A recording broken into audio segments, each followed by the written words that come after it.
Hello, good morning dear students. स्वागत है आप सबका श्री करणी एकेडमी एंड एजुटेक पे। चलिए बच्चों, मैं आपका फिजिक्स एजुकेटर महावीर।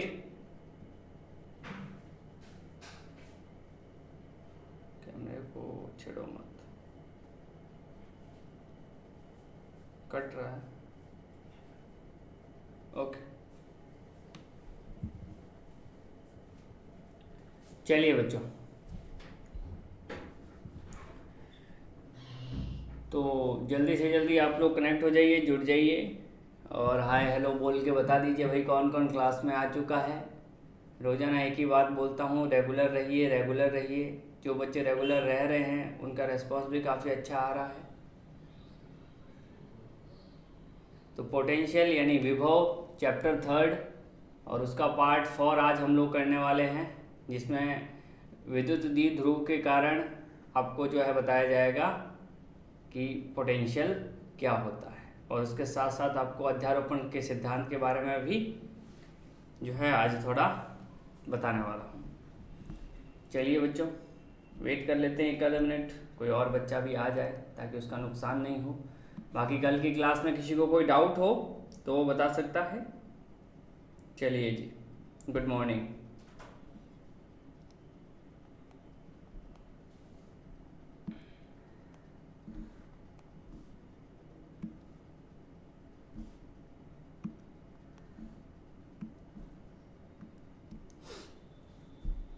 ओके बच्चों, तो यहाँ पर विभव के बारे में चर्चा करेंगे।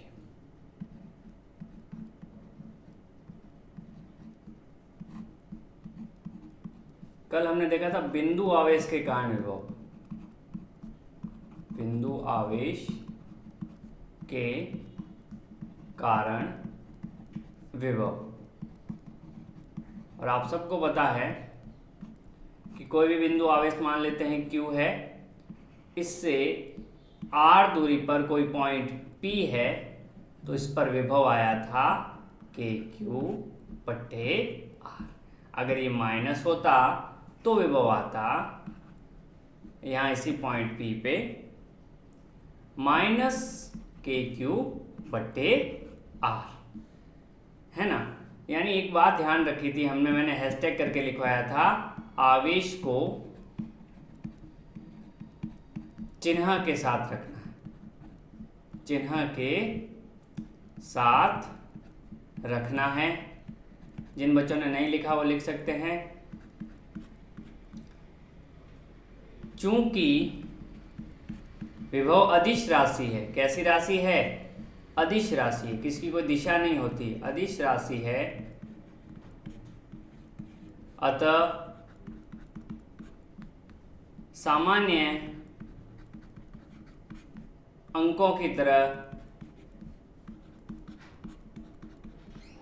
जोड़ा जा सकता है, जोड़ा जा सकता है। ये दोनों बातें जो आपको ध्यान रखनी है। आने वाला जो भी पोटेंशियल का पार्ट होगा इसमें ये दोनों चीजें काफी काम आएगी। फॉर एग्जाम्पल, किसी को कोई डाउट, कोई शंका, हैरानी, परेशानी हो तो वो बता सकता है बच्चों। अगर यहाँ तक आपका सबका सही है, क्लियर है, तो आप प्लीज़ कमेंट बॉक्स में मुझे बता दिया करें। आपका रेस्पॉन्स ही ये बताता है कि भाई मुझे कितना क्या कैसे पढ़ाना है।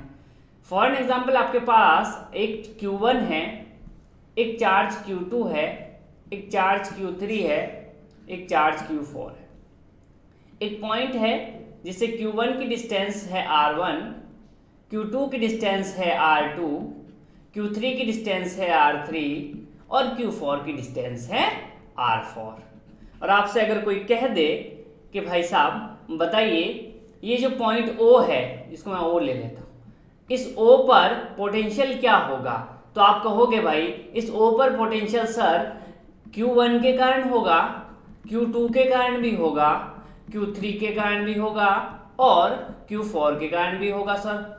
अब सर तो क्या करें सर, क्योंकि अदिश राशि है तो सामान्य अंकों की तरह जोड़ सकते हैं, यानी जो पोटेंशियल आ रहा है वो डायरेक्ट जोड़ दो, तो आ जाएगा KQ1/R1 प्लस Q2 बट्टे R2 प्लस K Q3 बट्टे R3 प्लस K Q4 बट्टे R4। सर यहाँ पर एक चार्ज हो जाता माइनस का कुछ तो उसको माइनस में रख देते, प्लस का है तो प्लस में रख रहे थे। क्लियर हुआ यहाँ तक? यहाँ तक बताइए, किसी को कोई डाउट है तो डाउट लिखिए, वरना क्लियर लिखिए, तभी मैं आगे बढ़ रहा हूँ बच्चों, ये बात है। यहाँ तक किसी को कोई डाउट है तो वो बता सकता है, जो भी बच्चा देख रहा है।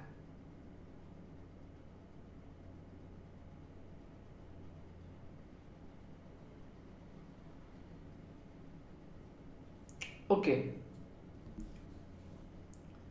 तो ये वाले विभव के बारे में हम बात कर रहे थे। अब प्रॉब्लम जो है वो क्या है कि लोग रट लेते हैं इसको, किससे? अध्यारोपण के सिद्धांत से, सुपरपोजिशन के प्रिंसिपल से। अब देखिए, अध्यारोपण का सिद्धांत क्या कहता है कि भाई जो चार्जेज है ये वाले, इनकी वजह से अगर कोई पोटेंशियल आ रहा है तो वो इंडिविजुअल पोटेंशियल के सम के इक्वल होता है। यानी किसी बिंदु पर अगर मुझे पोटेंशियल निकालना है अलग अलग चार्जेस की वजह से, तो वो जो कुल पोटेंशियल आएगा, वो जो कुल विभव आएगा, वो सभी विभव के योग के बराबर होगा। अगर वो सदिश है तो हम सदिश योग करते हैं, अदिश है तो डायरेक्ट अदिश योग करते हैं। अध्यारोपण का मतलब क्या हो गया कि सबको जोड़ देना है उस बिंदु पर जो कुछ आ रहा है। तो ध्यान दीजिए, नेक्स्ट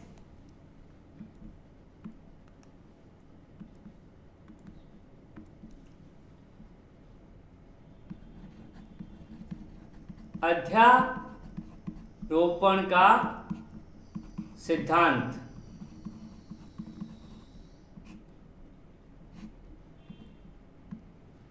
किसके लिए? विभव के लिए, क्योंकि अध्यारोपण विद्युत क्षेत्र में भी आता है, कूलाम नियम में भी आता है, वेव में भी आता है, वेव ऑप्टिक्स में भी आता है ना। तो इसको कैसे लिखेंगे? किसी बिंदु पर अलग अलग आवेशों की वजह से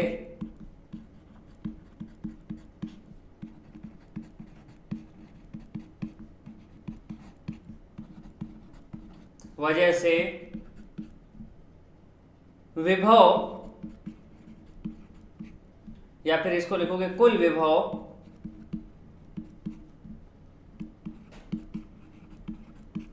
सभी आवेशों के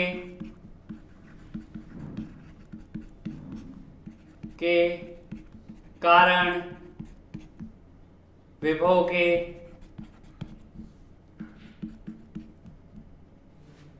बीजगणितीय योग के बराबर होता है।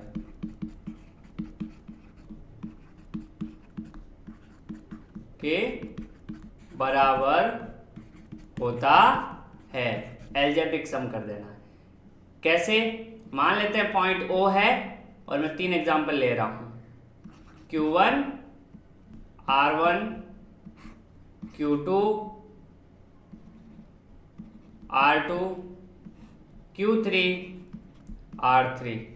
तो V एट O इक्वल हो जाएगा V1 plus V2 plus V3, यानी V एट O हो जाएगा KQ upon R1 plus KQ2 upon R2 plus KQ3 upon R3। Note कर लीजिए इसको,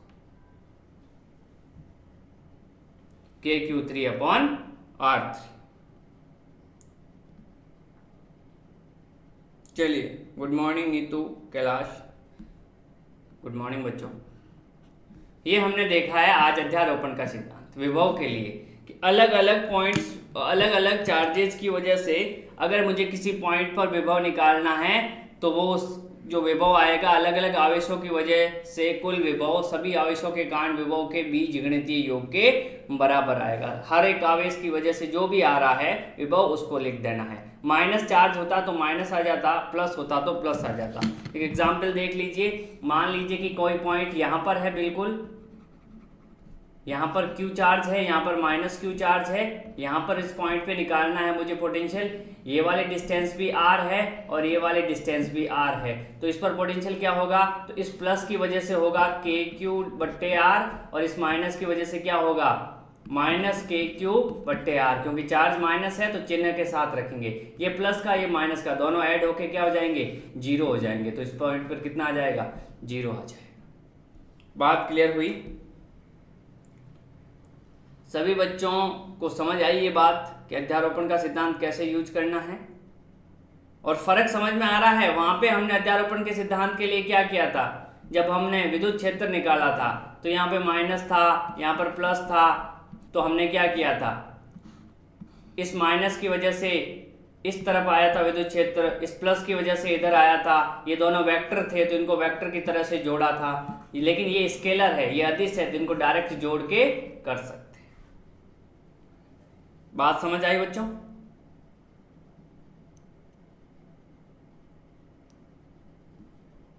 चलिए, अगर किसी को कोई डाउट है तो बता सकता है। अभी इसमें मैं स्लाइड को आगे तभी बढ़ा पाता हूं जब बच्चे जो एक बार रेस्पॉन्स कर दें। ये आएगा तो 1 नंबर में आएगा तो लिखना है। मैंने ऑलरेडी थीम बना के आपको बता दिया था पहले ही, बाद में बताता हूँ मैं कि इसको क्या बोलते हैं। पहले जो है ये सारी मैथमेटिकल बता देता हूँ चीज़ें, उसके बाद बताता हूँ कि फिजिक्स में इसको ये बोला जाता है नाम। चलिए कैलाश जी बढ़िया है। अब यहाँ पर अच्छा सवाल बनने के चांसेज हैं बोर्ड में। विद्युत द्विध्रुव के कारण विद्युत विभव, विद्युत द्विध्रुव के कारण विद्युत विभव हमने निकाला था। विद्युत द्विध्रुव के कारण विद्युत क्षेत्र निकाला था पहले, अब हम क्या निकालेंगे, विद्युत विभव निकालेंगे। तो देखिए, ये फोटो को अच्छे से ध्यान से देखिए। मैंने क्या बताया था, कोई भी डेरिवेशन करने से पहले अपने को एक इस तरह की थीम बनानी होती है लैंग्वेज के फॉर्म में। जो चीज़ें यहाँ पे दिख रही है उनको लिखना होता है। माना आवेश -q तथा +q अल्प दूरी पर रखे हुए हैं। द्विध्रुव की परिभाषा देख लीजिए। द्विध्रुव क्या होता है, द्विध्रुव वही होता है कि दो समान परिमाण और विपरीत प्रकृति के आवेशों को अगर परस्पर अल्प दूरी पर रख दूं, समान परिमाण, ये -q ये +q, बीच की दूरी बिल्कुल अल्प हो, बिल्कुल कम हो, तो वो जो सिस्टम बनता है वो बनता है विद्युत द्विध्रुव। चलिए जी, ओके। इस द्विध्रुव युग्म को AB से प्रदर्शित किया गया है। ये A है पॉइंट और ये पॉइंट B है, तथा दोनों आवेशों के मध्य की दूरी को 2r माना गया है। ठीक है जी, दोनों आवेशों के मध्य की दूरी जो है उनको 2r मान लेते हैं या 2a मान लेते हैं। चलिए, है ना, ओके। तथा आवेशों के मध्य की दूरी को ये माना गया है। चलिए, हमें इस द्विध्रुव युग्म के कारण बिंदु P पर विभव का मान ज्ञात करना है। द्विध्रुव के मध्य बिंदु अर्थात तो O से दर्शाया गया है, और ये क्या कर रहा है, थीटा एंगल बना रहा है। कितना एंगल बना रहा है, थीटा एंगल बना रहा है, ये वाला। इस पॉइंट पर हमें विद्युत विभव निकालना है। अगर मैं इसको मध्य बिंदु से मिला दूं, इस पॉइंट को ये वाली लाइन से, देखो ये ब्लैक वाली लाइन से जो डॉटेड बनाई मैंने ब्लैक के ऊपर, ये एंगल जो बन रहा है वो थीटा बन रहा है, ये भी। ठीक है, OP कौन सी है, ये O है और ये P है।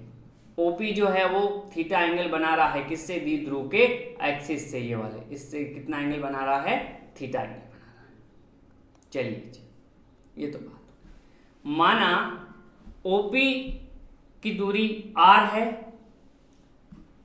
AP की दूरी R1 है, BP की दूरी R2 है। P पर बिंदु A पर स्थित -q के कारण विद्युत विभव का मान ये वो। चलिए, इसको यहां से समझते हैं। OP की दूरी R है, ये वाली। AP की दूरी R1 है साहब। BP की दूरी R2 है, बिल्कुल है सर, जैसा कि दिख रहा है। सर -q कौन सा है, सर ये वाला है। इसकी वजह से पोटेंशियल क्या आएगा सर, इसकी वजह से आएगा K -q अपॉन बीच की डिस्टेंस कितनी है, R1, तो R1।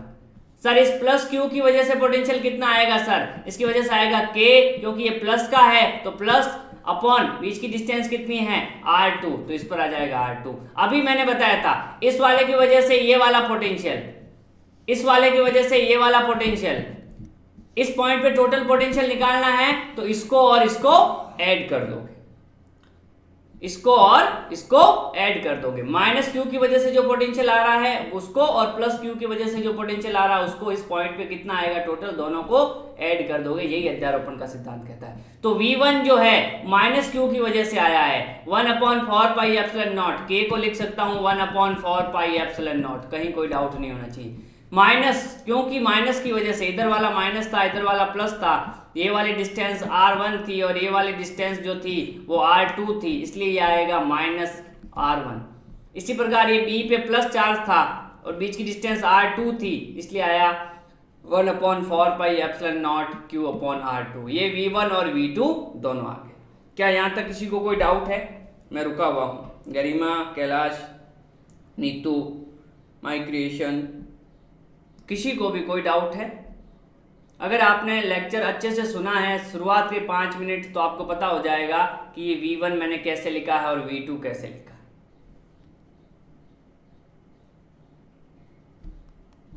बताइए। तो अब बिंदु P पर प्लस Q और माइनस Q के कारण कुल विभव V1 प्लस V2 होगा। देख लीजिए। अब अगर इस पॉइंट पर, इस गोले वाले पॉइंट पर टोटल पोटेंशियल निकालना है तो कितना आएगा, वो प्लस क्यू की वजह से कितना है और माइनस क्यू की वजह से कितना है, वही तो V टोटल आएगा। यही तो अध्यारोपण का सिद्धांत कहता है। तो इसको अगर हम देखें तो वो आ जाएगा, देखो V टोटल जो आएगा वो आएगा V1 और V2 के प्लस के बराबर। अब देखो V इक्वल टू कितना आ जाएगा, q/4πε0 1/r1 माइनस 1/r2। कैसे ये आया ऐसे, q/4πε0 इंटू 1/r2, अगला था माइनस q/4πε0 r1। तो देखिए q/4πε0 कॉमन आ गया, अंदर रह गया 1/r2 माइनस 1/r1। एलसीएम ले लिया r1 इंटू r2, एलसीएम ले लिया r1 इंटू r2, तो क्या आंसर आ जाएगा r1 माइनस r2, ये ऊपर आ जाएगा। देखो एलसीएम आ जाएगा ना r1 r2, तो r2 की जब डिवाइड होगा तो r2 से r2 जाएगा, बचेगा क्या r1, फिर r1 का डिवाइड होगा तो बचेगा क्या r2। ये मैथमेटिक्स है बिल्कुल 9th-10th की। तो ये अपने पास आ गया। लेकिन अब हमारे पास ना तो r1 की वैल्यू है ना r2 की वैल्यू है, हमारे पास दो ही वैल्यू दे रखी है। एक तो ये दे रखी है कि दोनों के बीच की डिस्टेंस a है और यहाँ से डिस्टेंस r है, तो a और r है। हमारे पास r1 तथा r2 का मान नहीं है, तो हमें r1 और r2 को a तथा r के फॉर्म में बदलना होगा। चलिए ओके, हेलो। अब r1 minus r2, r1 minus r2 तथा r1 इंटू r2 अज्ञात राशि है। कौन कौन सी? r1 माइनस r2 यानी ये वाली और r1 इंटू r2, ये दोनों क्या है? अज्ञात राशि है। इन दोनों का मान ज्ञात करने के लिए A तथा B बिंदु से OP रेखा पर एक लंब जो है वो हम डालते हैं, यानी एक परपेंडिकुलर डालते हैं तथा इससे हम AC और BD प्राप्त होते हैं। देखिए ये वाली जो रेखा है, इस ये वाली OP, ओम प्रकाश ने, ठीक है, इस पर दो जो है परपेंडिकुलर डाला, इसको मैंने थोड़ा आगे बढ़ाया यहाँ पर और एक परपेंडिकुलर ये वाला डाल दिया, ये 90 डिग्री, और एक परपेंडिकुलर यहाँ बी से डाला इस पे, ये वाला, ये 90 डिग्री। अच्छा ठीक है, अब हमें कैसे मिलता है? OP बराबर हो जाएगा OP प्लस DP। OP ये वाली डिस्टेंस, मैं कलर चेंज करके बताता हूँ, थोड़ा सा आप इसको ध्यान रखना। ये मैथ्स है, फिजिक्स तो खत्म हो गई अब।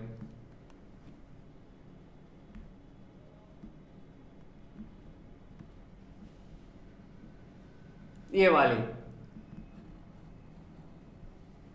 OP ये डिस्टेंस, ये जो है तो किसके बराबर है? ये DP प्लस OD, OD ये वाली प्लस डीपी यहाँ से लेकर यहाँ तक, ये और ये मिला के टोटल बन रही है ये वाली, ठीक है, यहाँ से दिख रहा होगा, ध्यान दीजिए। ये P से लेकर O तक की जो डिस्टेंस है वो PD के बराबर है और फिर OD के बराबर, यहाँ से लिख दिया मैंने, ठीक है। अब PB तथा PD लगभग बराबर है, यहाँ से देखिए PB इस तरह से बना हुआ है, ये PB ये वाली और PD ये वाली, ये लगभग बराबर है। कहने का मतलब देखो, इस तरह से आपके पास कोई जो है, ये है लंब और ये है कर्ण, ध्यान देना, ये लंब। लेकिन अगर मैं इसको छोटा करता रहूं ऐसे, बिल्कुल ऐसे, तो लगभग लगभग लंब और कर्ण क्या हो जाते हैं, बराबर हो जाते हैं। लगभग लंब और कर्ण क्या हो जाते हैं, बराबर हो जाते हैं। यही कंडीशन है कि ये वाली दोनों आपस में बराबर है, DP और PB आपस में बराबर है। तो मैं क्या लिख सकता हूं,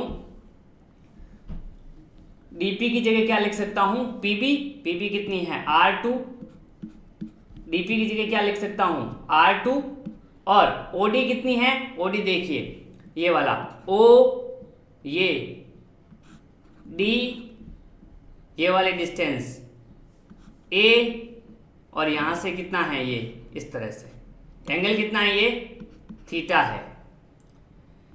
तो आधार हो जाएगा, आधार अगर लिखना है तो आधार बट्टे कर्ण बराबर कॉस थीटा।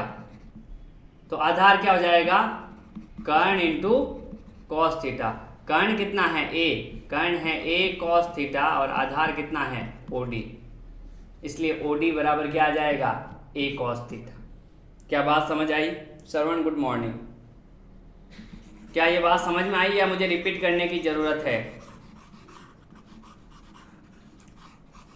ये चीज समझ में आई या रिपीट करने की जरूरत है? 9th 10th की मैथ से मैं पहले बता देता हूँ, ये कहीं कोई खास इसमें नहीं है।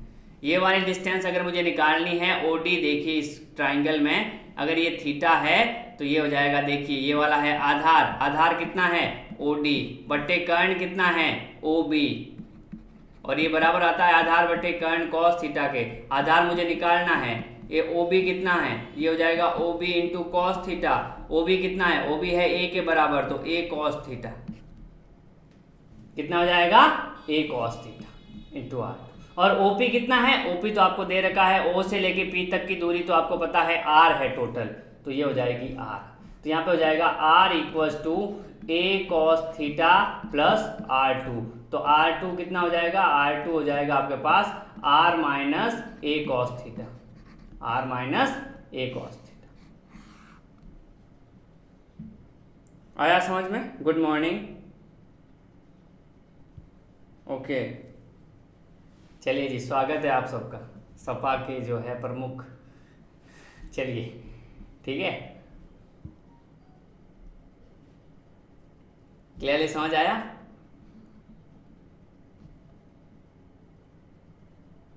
R2 की value R minus A cos theta है ना। सेम यहां पर ये आ गया CP equals to OP plus OC। ध्यान देना, CP ये टोटल है, यहां से लेकर यहां तक, ये CP किसके इक्वल होगी, OP तक की डिस्टेंस के प्लस ये वाली, तो कितनी होगी CP, OP और OC। OC कितनी है, ये वाली, और CP कितनी है, OP कितनी है, OP यहां से यहां तक, तो OP plus OC equals to CP। अब वो सेम है, AP और CP बराबर है इस बार ये वाली और ये वाली डिस्टेंस क्या है, बराबर है, OP और CP वही वाला है ना। तो हम क्या लिख सकते हैं, R1 इक्वल्स टू क्या हो जाएंगे, R1 कौन सा है, R1 है ये वाला, इक्वल्स टू क्या आ जाएगा, R plus A cos theta. जैसे वहां पर क्या आया था, माइनस कॉस थीटा, क्योंकि ये डिस्टेंस बढ़ रही है, A कॉस थीटा ज्यादा है इसमें, तो यहां पर R1 आ जाएगा R plus A cos theta.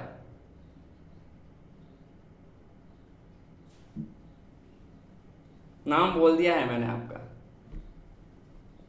अब बाकी बच्चे मुझे बताएं, किसी को कोई डाउट आ रहा है तो बता सकते हो। ये बिल्कुल मैथ्स है, मैं वापस बता देता हूँ। इस तरह से ट्राइंगल बना हुआ है भाई साहब, ये वाला।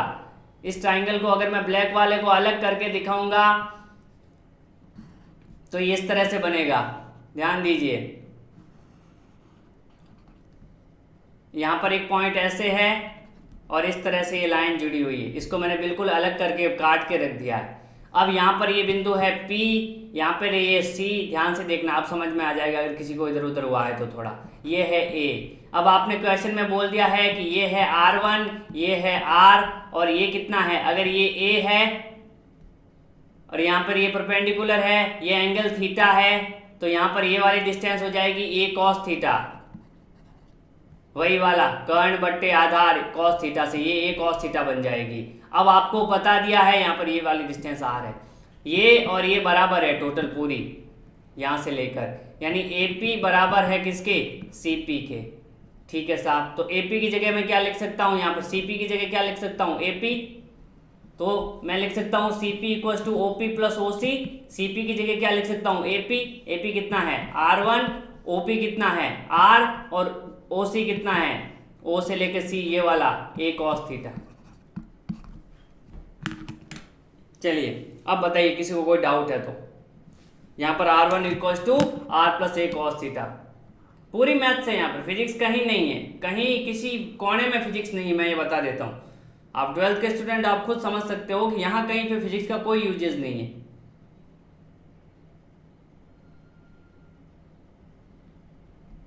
सबको समझ आया ये वाली चीज?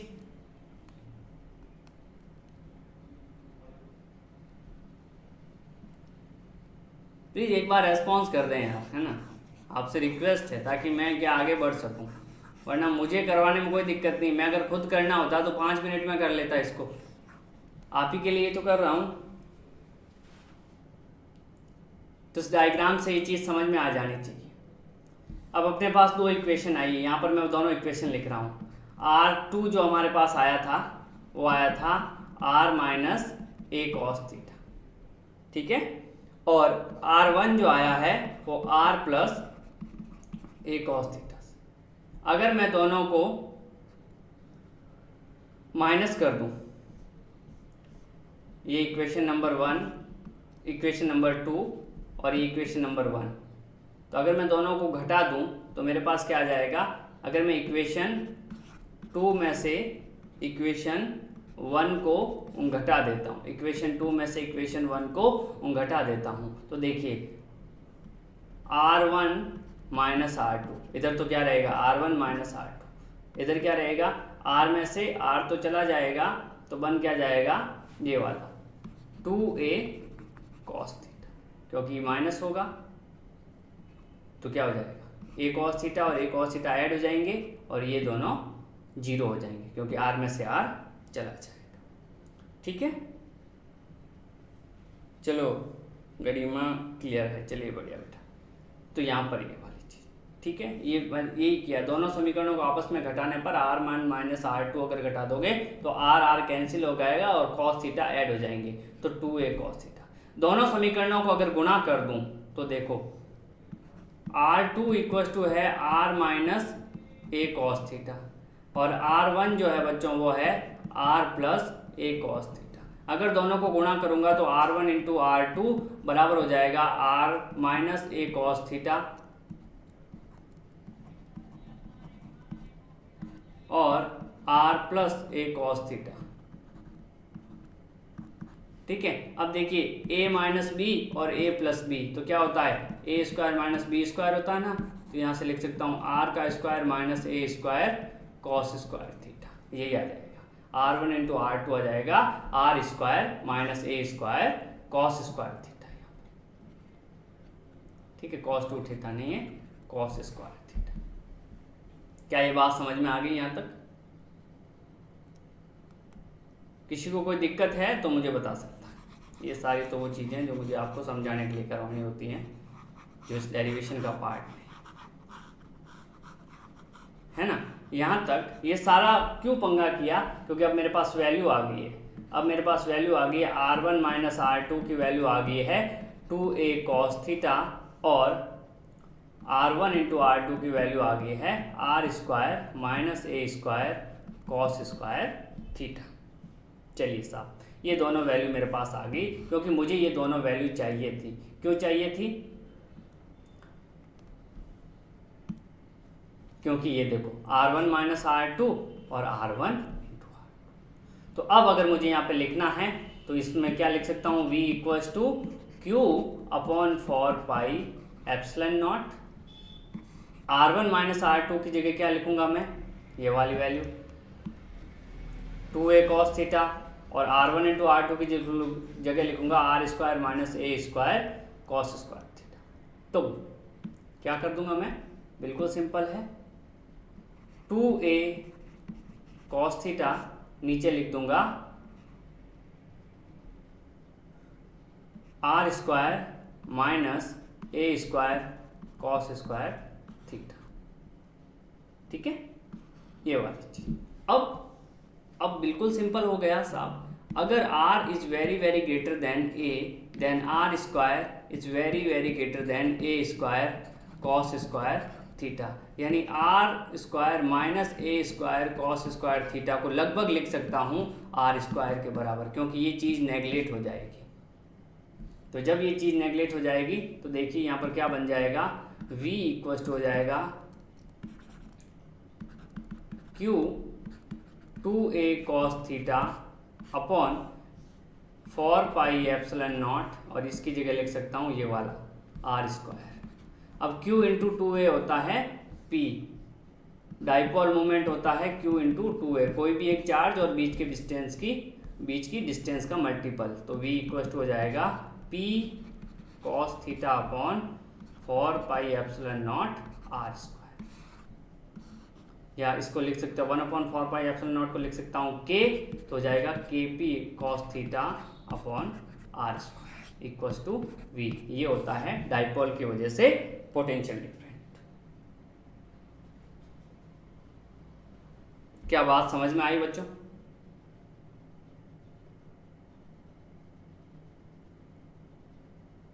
क्या आप लोगों को बात समझ में आई कि भाई कैसे जो है हम इसको करते हैं?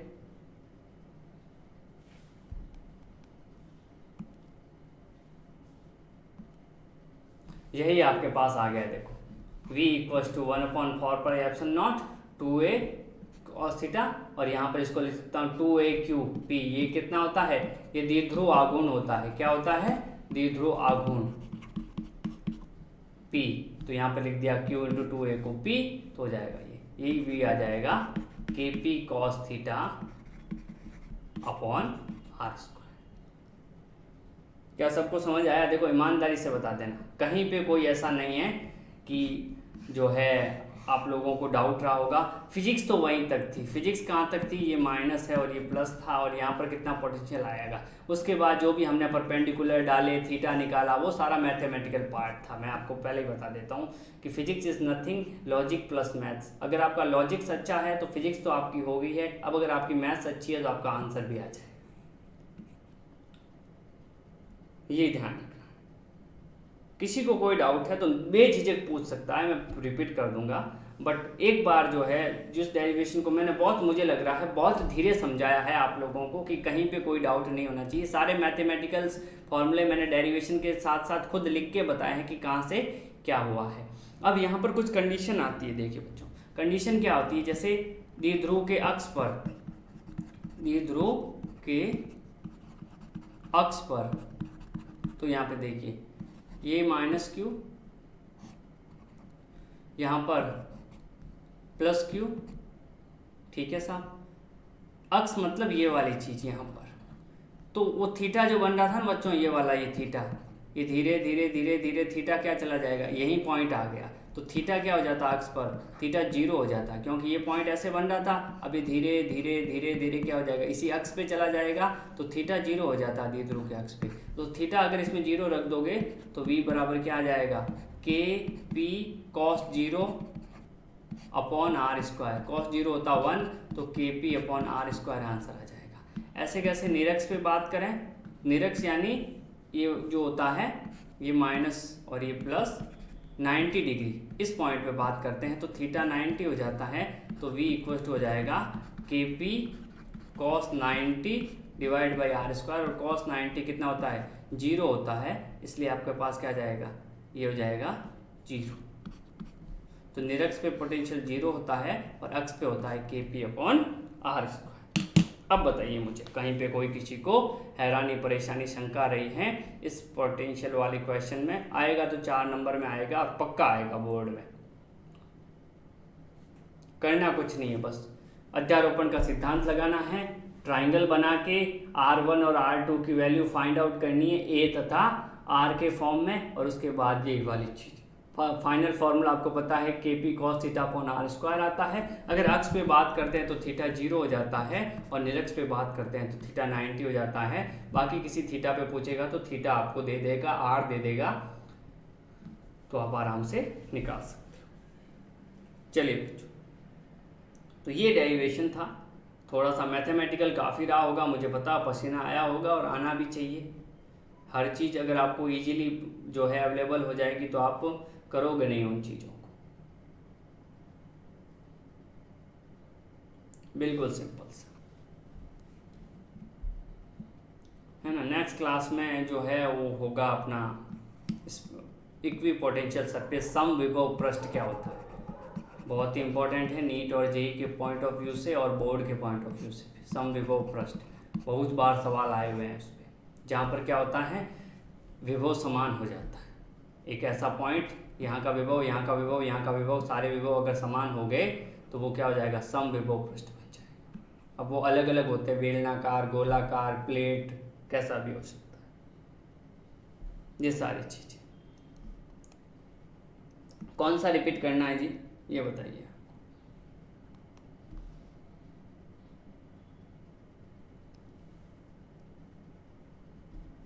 द्विध्रुव के अक्ष पर थीटा 0 हो जाता है साहब, थीटा 0 हो जाता है, इसलिए ये KP cos थीटा cos 0 हो जाएगा। cos 0 होता है 0, इसलिए हो जाएगा cos 0 होता है 1, इसलिए हो जाएगा KP अपॉन R स्क्वायर। यहाँ पर निरक्ष पे क्या होता है, निरक्ष का एक लॉजिकल भी देख लो, निरक्ष को लॉजिकली भी देख लो। यहाँ पर ये माइनस क्यू है, ये प्लस क्यू है, और निरक्ष मतलब बिल्कुल यहाँ पर। अब बिल्कुल यहाँ पर है तो जितनी डिस्टेंस ये होगी उतनी डिस्टेंस भी ये होगी, तो इस माइनस क्यू की वजह से जो आएगा और इस प्लस क्यू की वजह से जो आएगा वो बराबर होगा, और बराबर होगा तो माइनस और प्लस वाला कैंसिल होकर क्या बना देगा, शून्य बना देगा। ये भी एक लॉजिकली भी आप सोच सकते हो, निरक्ष पे 0 क्यों होगा। बात आई क्लियरली समझ में कि क्यों ये सारी चीज़ें मैं करवा रहा हूँ। चलिए जी, तो ये आज की क्लास थी। एक छोटा सा सवाल, जैसा मैंने कल भी करवाया था, काफ़ी लोगों ने गलत किया था, तो आज मैं चाहता हूँ कि उस सवाल को एटलीस्ट आप लोग सही करें।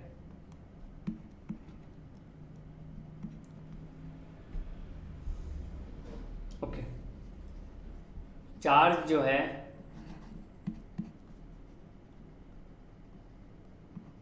5 नैनो कूलम है, और डिस्टेंस R जो है वो 4 सेंटीमीटर है। आपको बताना है पोटेंशियल V। फॉर्मूला आपको लिख के दे देता हूँ, KQ upon R, point charge की वजह से।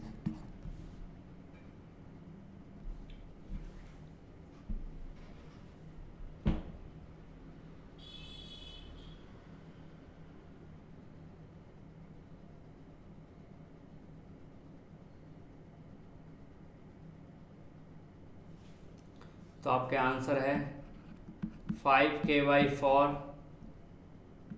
5K/10⁴ इंटू 4,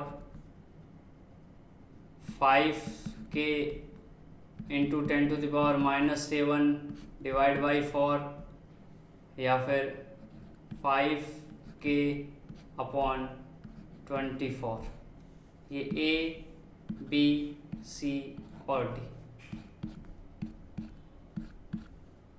बताइए विच वन इज करेक्ट।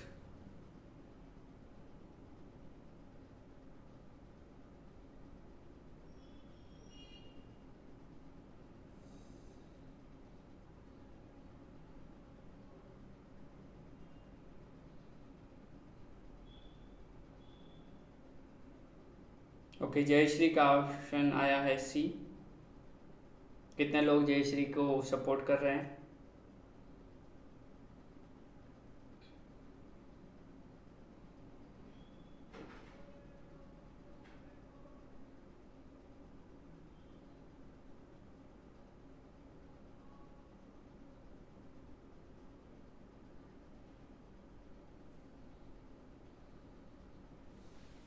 चलिए, कितने लोगों का आंसर सी आ रहा है?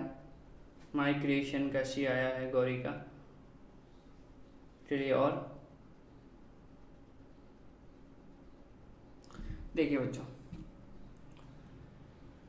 कल ही मैंने एक सवाल बताया था इसी को। सबसे पहले तो आपको इनको चेंज करना पड़ेगा, क्योंकि आपको आंसर वोल्ट में ही निकालना है। ये क्वेश्चन देंगे ही तभी, इसका देने का एक ही मतलब है। तो 4 सेंटीमीटर को पहले मीटर में बदलोगे तो 4 इंटू 10⁻² मीटर कर दोगे, और Q जो है वो 5 नैनो कूलम्ब है, उसको पहले आप 5 और नैनो को होता है 10⁻⁹ कूलम्ब। अब आप इस फॉर्मूले में रख दोगे कि तो K इंटू Q की जगह रख दोगे 5 इंटू 10⁻⁹ डिवाइड बाय हो जाएगा 4 इंटू 10⁻², तो हो जाएगा 5K डिवाइड बाई 4। ये -2 ऊपर चला जाएगा तो प्लस बन जाएगा, तो 9 में से 2 जाएगा तो 7 रह जाएगा, किसका? माइनस का, तो ऊपर हो जाएगा 10⁻⁷। तो C answer will be correct. Very good Kailash, migration, Jai Shri. ऐसे ही आप लोग जो है आंसर्स को देते रहें और समझते रहें चीज़ों को। इस तरह से पूछा जा सकता है। एक लास्ट सवाल आज का जो कॉन्सेप्ट हमने किया है उस पर बेस्ड। और मैं फिर बता दूं, कल इसी टाइम पे क्लास रहेगी, तो जितने भी बच्चे आज जो आए हैं एटलीस्ट वो तो आएँ और अपने और दोस्तों को भी बताएं। अगर आप रेगुलर रहोगे तो कोई चीज़ मुश्किल नहीं है। तो लेकिन प्रॉब्लम ये है कि बच्चे रेगुलर नहीं रह पाते। मैंने बहुत जगह देखा है और पिछले कई सालों में देखा है, जो बच्चे रेगुलर रहे हैं मेरी क्लास में, बहुत अच्छा रिजल्ट भी उनका रहा है और बहुत अच्छे कॉन्सेप्चुअली वो बच्चे क्लियर भी हुए। देखिए नेक्स्ट, इस तरह का सवाल अगर आपके सामने आ जाए बच्चों, बिल्कुल सा आपको सिर्फ ये सवाल देखना है कि मैं कैसे करवा रहा हूँ इसको।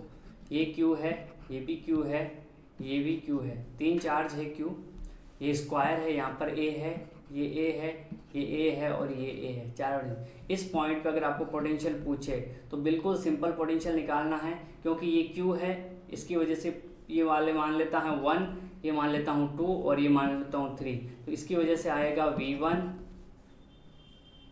ठीक है, प्लस V2 इसकी वजह से, और इसकी वजह से आएगा प्लस V3। डायरेक्शन कोई नहीं आएगी, ये एरो का मतलब डायरेक्शन नहीं है, मैंने सिर्फ बताया है। यहाँ पर जो पोटेंशियल आएगा उन तीनों की वजह से आएगा, इसकी वजह से, इसकी वजह से और इसकी वजह से। तो पहले वाले की वजह से कितना आ जाएगा? KQ, बीच की डिस्टेंस कितनी है? A, प्लस दूसरे वाले की वजह से कितना आ जाएगा? KQ/√2A। अगर आपको थोड़ा पता हो तो कैसे सर, यहाँ पर ये डिस्टेंस A है और ये A है और ये परपेंडिकुलर है, तो ये A² प्लस A² का अंडर रूट हो जाएगा √2A, ये टोटल डिस्टेंस, तो √2A। प्लस तीसरे वाले की वजह से कितना आएगा सर? ये वाली डिस्टेंस A है, तो KQ/A डायरेक्ट ऐड कर दिया, तो कितना हो जाएगा? 2KQ डिवाइड बाई A, ये और ये आपस में ऐड होके, प्लस KQ/√2A। और इसको सॉल्व आउट आप कर सकते हो। यहाँ पे कोई माइनस होता तो इसमें माइनस आ जाता। कहने का मतलब समझे आप लोग कि इस तरह से आपको बहुत सारे सवाल मिलेंगे। कई बार ऐसे ट्राइंगल मिलेंगे इस तरह से कि इस पॉइंट पे इतना है, इस पॉइंट पे इतना है, बताइए यहाँ पे कितना होगा, है ना। ट्राइंगल ना मिलके ऐसे षटभुज मिल जाए तो क्या करना है? अलग अलग जो भी पोटेंशियल आ रहे हैं उनको जोड़ देना है। माइनस है तो माइनस रख देना, प्लस है तो प्लस रख देना, और आप सवाल जो है आराम से सॉल्व कर पाओगे, कहीं कोई दिक्कत नहीं होगी। क्योंकि ये वेक्टर नहीं है तो आपको नहीं देखना है कि कितने डिग्री पे लग रहा है, इधर लग रहा है, इधर हो रहा है। विद्युत क्षेत्र या बल होता तो प्रॉब्लम आती, पोटेंशियल यानी विभव में आपको कोई प्रॉब्लम नहीं आएगी। तो ये सवाल क्लियर है आप सबका?